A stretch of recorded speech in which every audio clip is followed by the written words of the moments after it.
Hi, everyone. My name is Christa of Practical Astros. I'm here with Sonia and Shawna. We are three of the founding members of the Asteri Sofia Kairos collective, and wanted to welcome everybody to this week's weekly forecast. Hi, Sonia. Hi, Shawna. Hello.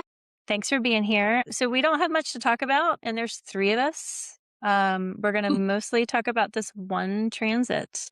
It's on the Ides of March, and it's Mercury conjunct Mars, which feels very Ides of Marchy. So, what are your thoughts just about this moment for this week? It's an interesting one, isn't it? We've got Mercury retrograding back. Going to retrograde back to 8 on the 20th. Yeah, I think so. So it's going to get back to that point where the North Node was with Venus on the Aquarius eclipse. So it feels like it's got all these memories of the past, like that eclipse point where it's going to travel to, but it's come from a trine with Jupiter, its ruler. So it's kind of carrying that message that it's got from that trine. That's nice, but it's got all those memories of the past, but it's met with like warrior Mars, like this gladiator figure that you've got here. And of course, it's ruling that Neptune Saturn conjunction in Aries that it can't see. So it's kind of ruling blind. Mars is ruling the Neptune Saturn. And Mercury is bringing the thoughts and the words and the communication to that. So it just makes me wonder, whenever I see Mercury and Mars together, you sort of think of like this war of words or a battle of words, and words being used as aggression, but also being used like it's better than violence, isn't it? Instead of war, that statement of instead of war, more jaw. So let's hope that there's some cooler, calmer heads, that the Mars element makes us think maybe there won't be, but at least if they're talking, they're not sending drones and bombs. I'd rather see people talking. I said this when Brexit was happening, and I was having discussions and people saying, well, they're arguing about bananas. And I was like, well, I'd rather they sat round tables arguing about bananas than we're fighting wars in Europe. And the EU is better because people are sat round a table arguing about bananas. You know, isn't that a good thing? It's like, why are we complaining that they were arguing about bananas? You know, because that's far better than what's gone on in the past. You know, and people have argued over borders with war. And this is what this is bringing up for me, I suppose, in that way. So I'm hoping with the Neptune Saturn having been the instigator of a lot of trouble and Uranus being shortly to move. I'm sorry, I've gone straight in with the heavy stuff there. But for us individually, yeah, so I'm hoping it will lead to some calmer heads, some strategic planning with Mars. Mars can be strategic, but both Mercury and Mars are a little bit out of their depths in Pisces. There's the greater visions, the hopes for the collective, but also it can be a bit dreamy, a bit, well, I'd really love to see it like this, or the artistic visions that come, the ideals, the hopes and dreams. But it's not always the practical plans. It's not always the Virgoan side of the opposite nature of Pisces, of here's the really granular plan. Here's exactly how it's going to work. It's what we've seen in Iran is that let's just go in and bomb kind of attitude. And that doesn't work. As we know, that's been tried in history before and played out, and it hasn't worked well. So let's hope maybe that the ideas and the dreams that they're bringing in, Mercury gives voice to them now and looks to the past and wants to learn the lessons of the past and can maybe bring that to that aggression and energy and conflict nature of Mars, wanting to bring it down a level, wanting to bring it to the peace tables, to the round table of peace, and let's get talking. And on an individual level, it can mean stepping up in our communications with people on an individual level. We maybe want to take a minute, take a beat before you react to somebody who might be feeling this and might respond in a way that isn't really in their normal nature. They might say something that isn't normal for them or react aggressively. And we just want to give them a moment's grace, really, I suppose. What are your thoughts? I mean, you kind of joked about diving right into all the old things, and I think that's really appropriate with Mercury in retrograde, right? I mean, we're going to go back, we're going to rethink, we're going to try to understand what was misunderstood before, and hopefully some new things come to the surface with this one. But, You're absolutely right about the language. The language is gonna be feels like it's been boiling and bubbling up, and there's so much tension all over right now. But I think a lot of mental agitation is possible, and, with Mars being the planet of action and movement and cutting, there's, this way we can definitely act on something too quickly or maybe before thinking through things. Sharp cutting language can definitely be, and it doesn't necessarily have to be bad, but it's likely to be that irritated or agitated kind of a situation. I do feel like it's been building. I can feel the tension in the air and dealing with it. And I personally experienced kind of a relaxation or a release of some sort after that recent eclipse. And I've noticed that other people around me, there's kind of an uptick in that agitation. So I think we're bound to just see a bit more of that. And I hope that people find a way to confront things that maybe have been avoided or find a way to speak their truth. Things that have been simmering under the surface can be spoken. Yeah, it's definitely that time when truth is spoken, isn't it? It's, Mhm. for good or bad, better or worse. Yeah. And I think just about like what we talk about, beware the Ides of March. The Ides Mm. literally just mean the middle. So like the Ides of April are April 15th, the Ides of May are May 15th. But the Ides of March has this historical connection because of Brutus killing Caesar. So there's a sense of betrayal. And yet if we think about just that story and what we know about it, and I think of Pisces season, when we're in Pisces season, we're looking ahead at the spring. So in a way, we're neither present nor we're like kind of in this liminal space. I read today about this word called ecotone, and it just talks about liminal spaces. So it's like being at a trailhead. You're kind of not quite on your hike, but not in the city anymore. You're in this ecotone space, this liminal space where things get really disrupted and you're disoriented or dysregulated when you're in those liminal spaces. And in Pisces season, it feels like an ecotone place. It feels like a liminal place because we're looking ahead at the spring, especially in the astrology world. We're looking ahead at the beginning of the zodiacal new year. And with that causes some reflection of what do I want to let go of? What do I want to change? What do I want to see with myself for this year? And part of that is sacrificing things that we want to let go of. And when Mars is here, it does kind of speak to that. What do I need to emotionally let go that's emotionally painful because Pisces is such a nostalgic sign? But Mars being here can join Mercury, which is retrograde. It can join the sun earlier in this month. And so it's got some sort of reflective message from Mercury anyway, and it's still having to go forward to push through until it goes through Pisces all the way to Aries with the beginning of the zodiacal year. So it's like this tension of being in a watery sign, not being able to go as fast and fiery as it maybe wants to. Same with Mercury. It can't be flighty and direct and airy. They're both saturated in water and they're having to just struggle to express their significations through that watery realm.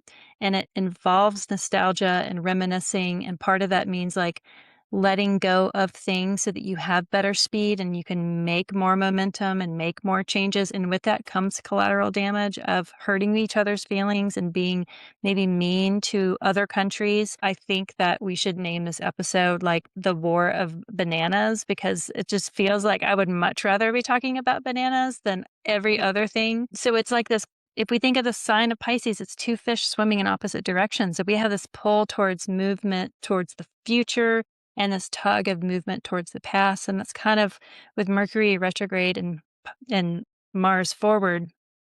This is like that cross point when the fishes cross each other, but they're being pulled in different directions. And there's tension and there's emotion that's stirred up and it's difficult. And maybe there is a sense of, if you have a sense of wanting to let go of something that could look like betrayal to the other person you're letting go of. I mean, it could be miscommunication that causes that emotional unrest with these two planets together. So I like that it's happening in Pisces in one sense because we have enough active, aggressive Mars stuff going on in other areas of life. And in the Pisces realm, it's more of that emotional ecotone undercurrent place. It just feels like it will be more in the subconscious layer.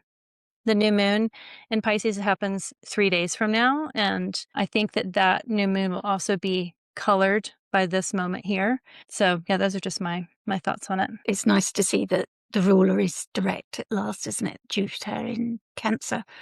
So the whole sign of Pisces is making that trine to Jupiter in Cancer and just enjoying its ruler now being direct after a long time of retrograde. So Jupiter is able to support and say, come on guys, that planetary parade that we've had through Pisces, and Pisces natives as well that have struggled with Saturn and Neptune being in that sign for so long, with Uranus there before that.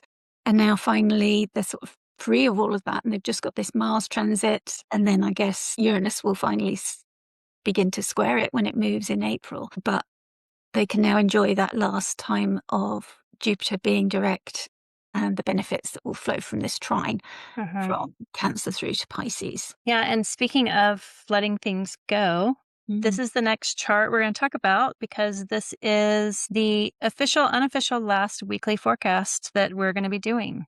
We decided to compost this idea for a while and to try something out. So we're recording this. It's March 8th, so we'll release this on March 10th.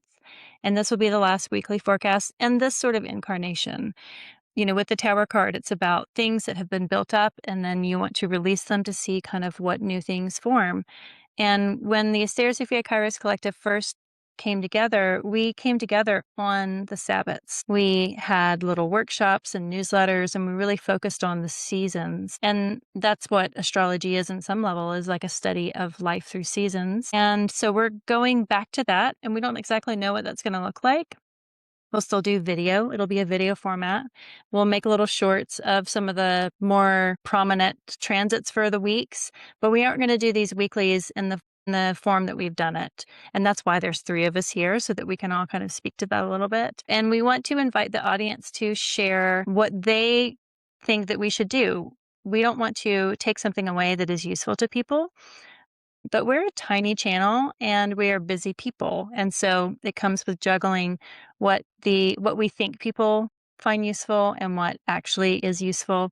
The thing about doing transits, stuff like this, is like we talk about it and then it just dissipates, it goes away. And there's a lot of energy and effort that's put into it. And we just want to maximize our energy and efforts, because we do other things in the astrology world too. And then we have lives outside of the astrology containers. So thank you for watching the weeklies and engaging. If you have, I encourage you to follow us on YouTube and follow us on Substack, because that's where all the work that we do is mostly focused, and to give us some feedback of what you like, what you don't like. And we'll just go around and kind of talk about our experience with this, and then maybe what some ideas that we have planned. So Sonia, do you want to chime in? Yeah, thank you, everybody. And as always, as soon as we start these conversations about maybe composting it for a while and what we might do instead, people start giving more feedback. So thank you to everybody who's shared that they've been enjoying the weeklies, because it does help to know that you are, and that engagement is really important to us. So we're understanding what you're liking, and that's helping us form our plans for the future, leading us towards what we think you might like. So the more specific you can be about what you like, that's going to help us guide us forward.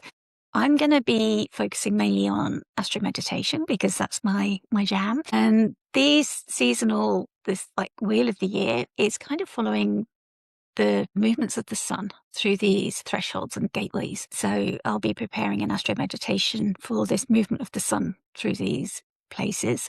So I hope you'll find that useful, and they'll be timeless. It will be astro inspired, but more on the decan and the bound and the sun's placement there than on the astrology of that particular day. So you can return to it at any time. So I'll make a year's worth at least, so you've got one to return to for each of those seasons. And aside from that, we'll see what form the rest of it takes, but it'll certainly be astrology and meditation based, and whatever else we can cook up. Yeah, we get to do what we want. Yes, yeah, we keep reminding ourselves of that we're not restricted. And if we don't feel that something's working, or it's not working for us time-wise or work-wise, then maybe it's time for a change, to allow that tower energy to come in, and then to see see what settles, what sticks and what doesn't. But we're still here. We're still going to be working and creating things for you. So that doesn't change. And we're still working together. That doesn't change either. And I don't think it ever will. Yeah, I really appreciate that. Actually, we're starting this here in the spring. You know, honoring the Sabbats is really just paying attention to the light, how much light we have and how much darkness we have, and they're all cycles. So I think it's wonderful that we're doing this change, you know, as we're starting to expand a little bit as far as springtime goes. You know, when nature becomes visible again, so are we. So I think this will just be a nice refresh, and we're all going to bring our own little focuses and sweet spots into it. And yeah, please do give us some feedback because we love talking about this. We love doing this work, and we love coming together to do that with you.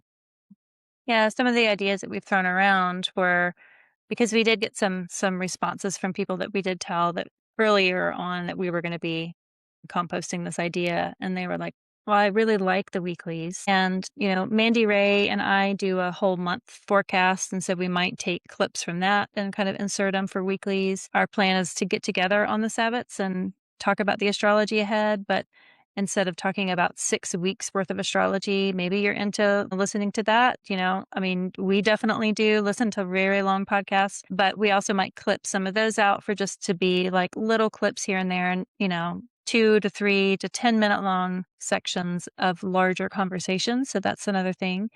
But if you like guidance, you know, we've put together workbooks before and sent them to our newsletters, you know, about the seasons. We put together all sorts of little things like crafts and recipes and ways to honor the seasons. Sonia does her meditations. I'm leading a deck and walk on Substack that follows this too. So like there's all these different projects that we put together. And if any of that interests you, just let us know. You can comment on the video.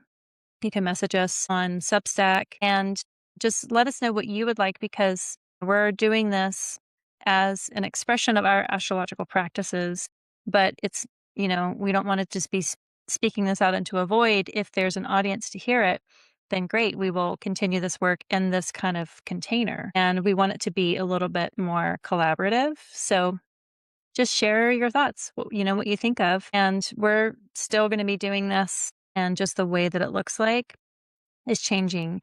It's that fish shape. It's like we're doing some reflection of what we've done in the past. You know, this collective has been around for a couple of years now, and we're looking ahead to the future. We have that Mars Mercury tension of stirring things up, and it is a little sad to see it go away because we have worked so hard at making sure that we, you know, hit the deadline to get it posted. And Sonia has been the queen of editing and getting them out and pushing them out. And we've worked really hard on this. So it is a little bittersweet to see it go away. But also, it just gives us space. We sacrifice and we let go of what we have done so that we can see, well, what's the next phase of this going to be like? So thank you for walking this walk with us. And I hope that you will stay engaged and just let us know how, like, what you're doing in your part of the world for the Wheel of Time. That's kind of the best part of astrology is sharing all that. So with that, I guess we can wrap up. Shawna, do you have any final words before we sign off? We have changed, and it's time for this to change too. So it'll Yep. be exciting and fun and still what we're passionate about. Yeah, and moving forward, surprise, surprise, it will be unfolding astrology for me. Yay. You can still find me on the socials at Smart Astro, but officially name changing to Unfolding Astrology. It just I feels better. I love it. Uh, it feels right, and now's a good time. So thank you for both for putting up with my smart astrology. That's not going away, but we will unfold a lot more moving forward. I told Shawna, I was like, you should just set up a camera and just like fold your laundry as you talk about the astrology transits. And just And like, that may just happen. you know, just like, because that's all we do when we think about astrology sometimes. We just kind of chew it over, just like as Yeah, we're doing our regular stuff. But unfolding is just such a beautiful image because that's what you do with it. It's like the astrology is there.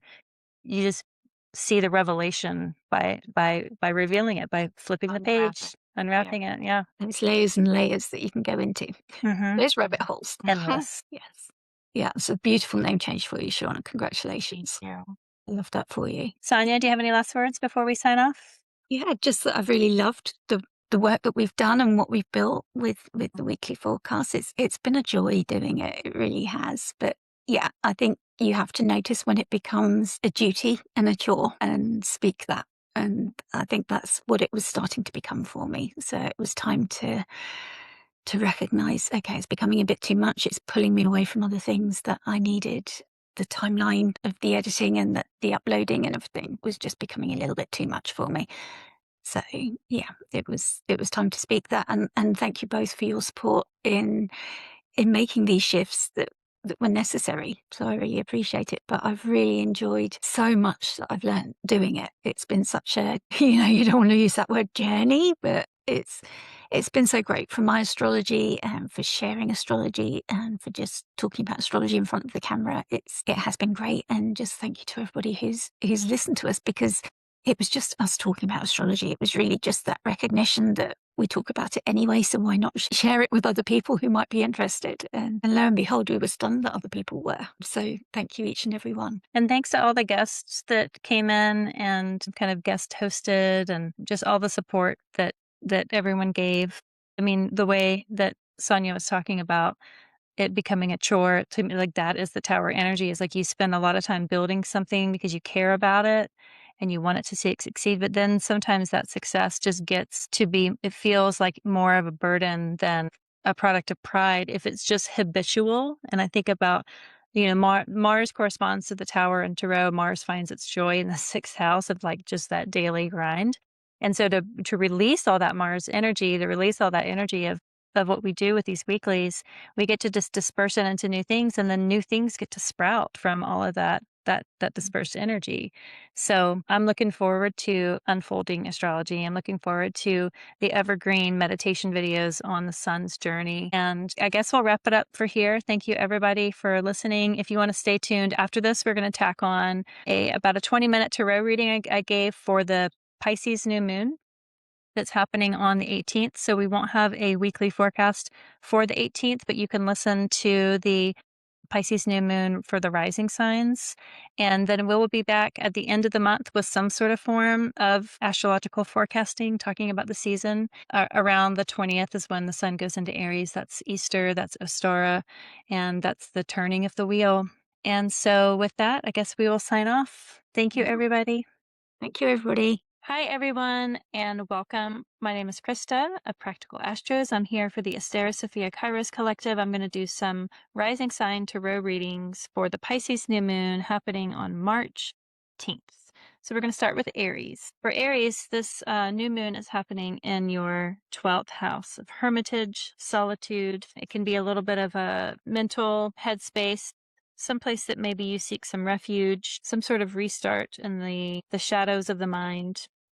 And the card that comes up is the Hermit, perfect for a new moon in your 12th house. If you needed some sort of permission to stay home, retain and reserve your energy, have a little space just to yourself, have some quiet time for yourself, give your brain a bit of a rest where you don't have to make decisions or defend anything, but can really just recharge by yourself, whatever that means to you, whether it's going out into the woods alone or going someplace where no one knows you, staying at home, working in the yard. The Hermit card is the Virgo card it corresponds to, and Virgo is your sixth house of kind of that day-to-day grind. Maybe there's some sort of refuge that you can seek in doing something very mundane, like playing with animals or just being out in the yard, being out in your garden, maybe doing some physical labor. Aries is Mars ruled, and so there's a sense of channeling some energy, but doing something that is really just for yourself, and it gives you that quiet recharge for this Pisces new moon happening on the 18th. All right, the next one is going to be for Taurus. For Taurus, the Pisces new moon is happening in your 11th house. This is the house of hopes and dreams, mentors, larger community, the mycelium of connection. And the card that comes through is the Six of Coins, which is the middle degrees of Taurus. So I like this one for mutual aid, shared resources, asking for things that you need, and giving when you have enough to share. There's usually little regret when you were generous. And so finding some generosity with your community, with people that you look up to, asking for advice, connecting with mentors, or offering aid or support or advice for people that look up to you. This card is ruled by the moon, and the moon exalts in Taurus. And this is a new moon. So maybe there's some sort of new thing that you want to start that has to do with community work, reciprocal, mutual aid sort of a thing. This is a really positive card with the moon there, showing maybe the circumstances of working in your community, but having that new moon energy with Mercury in the North Node there could be some sort of message that comes through where you can be of aid or asking if you need it yourself. There's no harm in asking, and the answer is always no until you ask. So with that, we will move over to Gemini. This new moon is happening in your 10th house, the house of visibility, the house often for people it's work and career. So for Gemini risings, the card that comes through is the Six of Wands. This is the middle degrees of Leo. This is ruled by Jupiter, by Decan, and then the sun rules Leo. This is a card of success. So if there was something going on at work and you wanted to maybe level up, ask for a raise, be a part of a new project, chances are you would have pretty good success with this. Jupiter will have been direct in Cancer, and so there's some forward movement. The moon here, new in your 10th house, shows the promise of maybe a new chapter that isn't affected by that kind of auspicious eclipse energy. So if there was something bold to go for in the career sector of your life or the visibility sector of your life, like how you're known, I would be a little bit bold for this new moon. That's actually really fun, Gemini. All right, Cancer. For Cancer risings, this new moon is happening in your 9th house. 9th house of higher vision, philosophy, religion, foreign travel. It's called the house of the god. The card that comes through is the Three of Wands. This is the middle decan of Aries. This is ruled by Mars by sign, but it's ruled by the sun by decan. And this really shows vision. It shows new vistas, new lands. The story with this card being early on in Aries shows that there's a lot of work and sacrifice that has come to get you to this point. And so maybe in your 9th house of belief, maybe you've really started some sort of new belief system, or being a little bit bold in the visions that you have in the realm of philosophy. Maybe some things in your sense of belief or just how you view the world has changed. And this card here is illuminating and bringing some messages on the new vistas that you get to determine if you're going to venture on, determine if you're going to explore. It really does give you some sort of sight of where to go from here. This to me is a very hopeful card that all the work and sacrifice that led you up to this point, that you'll have some clarity and some of that soulful drive in that 9th house of higher thought. All right. So for Leos, this Pisces new moon is happening in your 8th house. This can be a house of shared resources, a house where, things that happen really aren't always in your control, but you were karmically bound to it in some degree. This can be a house that feels very fated, like things happening to you. And so for the Pisces new moon, you hit the Two of Wands. And the Two of Wands is the first decan of Aries. It's the first card of the zodiacal new year.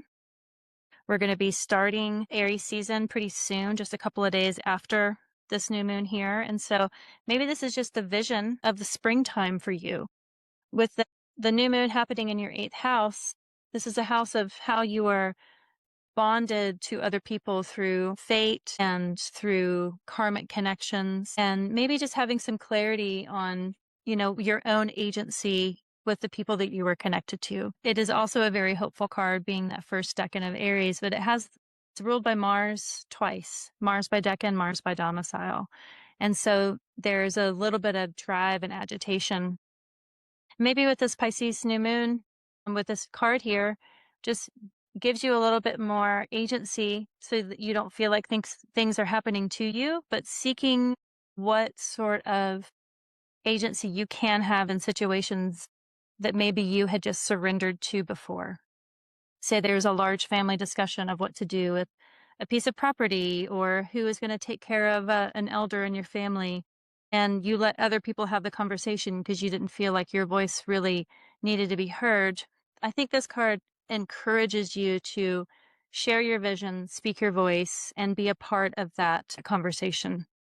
Being karmically bound to people is not inherently a bad thing. It shows that we are connected through our relationships and through our love, but with that, we're not beholden to everyone else's whim. We do still have some negotiating power. All right, so for Virgos, this Pisces new moon is happening in your 7th house of relationships. It's happening in the western horizon of your chart. And so this really can speak to sometimes things that are happening around you, people around you. This card comes up as the 6 of Swords. This is the middle degrees of Aquarius. This card is ruled by Mercury by Decan and Saturn by domicile. And for Virgos, you know, the new moon happening in your 7th house, but this card brings up the 6th house for you in your chart. And so I wonder if there is a sense of duty that maybe you have. Maybe this new moon is really affecting those people around you. It is maybe signaling some beginnings and endings, or rather endings and then beginnings of relationships. And that mercurial push and the sense of duty and care. Maybe you will be tending to someone who is ill or just needs some help.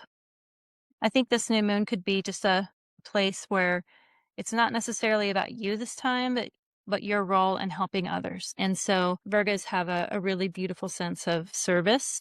And that's what I see in this card here. You might have a call to service. All right, so we're going to move on to Libra. For Libra, this new moon is happening in your 6th house. And so what comes of this? Wow, you get the 3 of Wands too. So, like I said before, this has a sense of vision and the honoring of the sacrifice and work that has come to this point. And so maybe for Libra risings, there's been a bit of sacrifice to get to where you are now. And the focus in your work house shows that now that you have reached this point, there may be a choice of shifting, changing what you do day to day on a work basis. But also it's important to remember that you have done a lot to get to this point. Just having some compassion with the vision ahead. I see this new moon as maybe being a little tiresome for the Libra risings, but you have the ability to receive that mercurial message through the North Node and really bringing it into just compassion for yourself and the work that you've done at this point. If it is tiring for you, I would recommend kind of what I recommended for the Pisces risings is self-care and rest. Or maybe that was the Aries risings. I haven't done Pisces yet. I did Aries. All right, so Scorpio risings, this is my clan. Scorpio, we get the Temperance card. Love this card. This card is Sagittarius. This Temperance card is about blending worlds together. And for Scorpio risings, Pisces is the 5th house of creativity and fun and pleasure.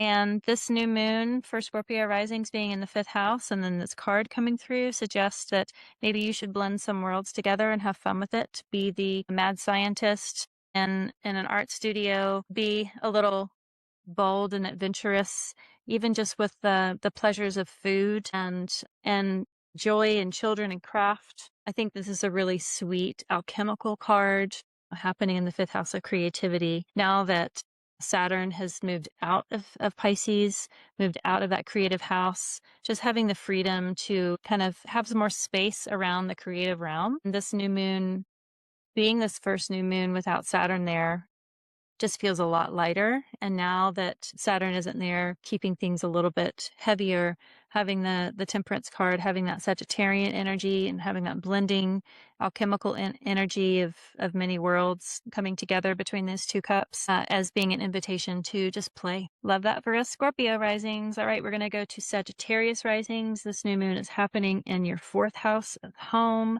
that taproot, the anchor, and the Ace of Cups comes through. Aces are invitations.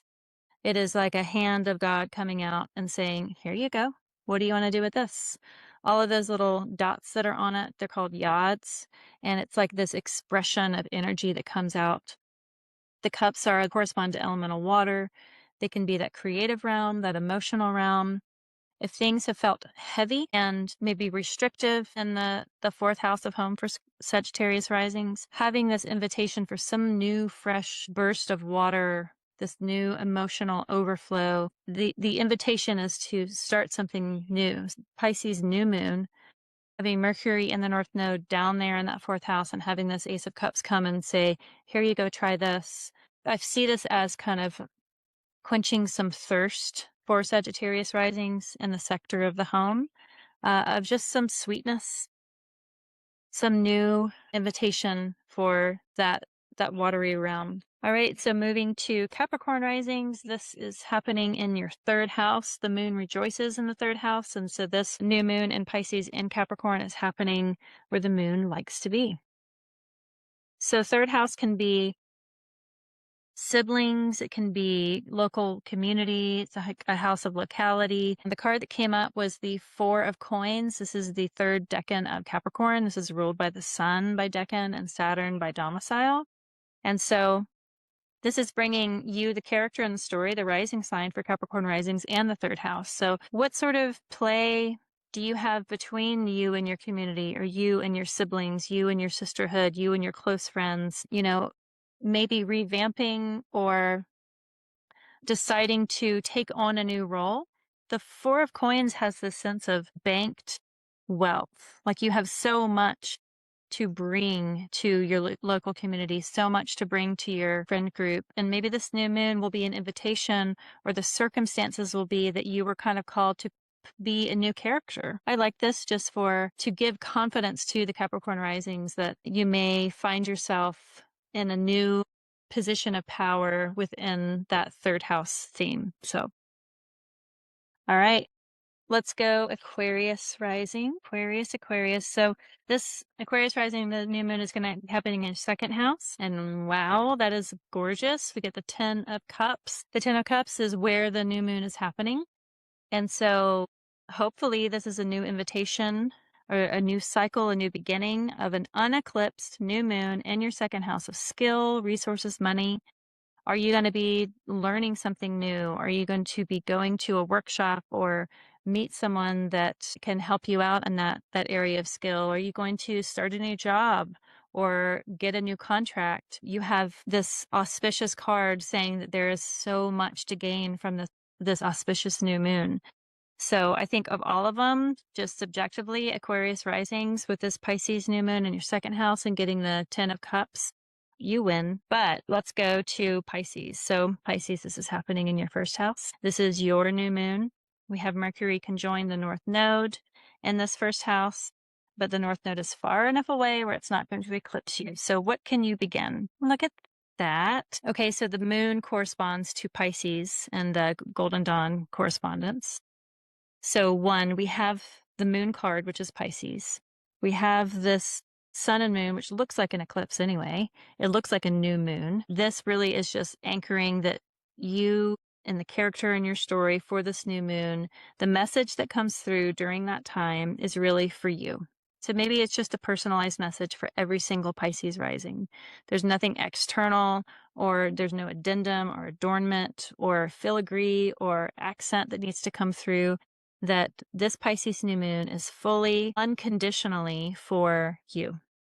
So with that, what I would do for the Pisces new moon is find yourself some space to sit still and receive that message that Mercury will be receiving through that North Node connection, and the message that the sun and the moon will be sharing to each other. And how does that hit for you in your life? What new thing do you want to begin for yourself? And the benefit of it being in the first house is you can look to your second house of skill. You can look to your third house of community, your siblings or locality. You can look to your fourth house of home. You can look to your fifth house of creativity and pleasure. You can start anything new that has to do with you in relation to those other houses. You can look to your 12th house of solitude and sabbatical and refreshing. You can look at your 11th house of friends and mentors. You can look at your 10th house of career and visibility. You can look at any of those to say, how do I want to restart and reframe myself for this new moon? You can look at your fifth house of the day-to-day work or the realm of pets. You can look at your 7th house of relationships, marriage, partnerships. You can look to your 8th house of how you are karmically bound to other people, or you can look at your 9th house of a higher belief. You get to choose. This new moon in Pisces is a choose your own adventure new moon for you. So with that, thanks for sitting for these. Good luck to everyone on this new moon. It's happening on the 18th. And comment on the video below if you have new moon just in your own chart, or if you are a Pisces rising, or if you're an Aquarius rising and you get a job. We love to hear all the astrology good stories, but just share your journey, share your process, share your stuff, and we thank you.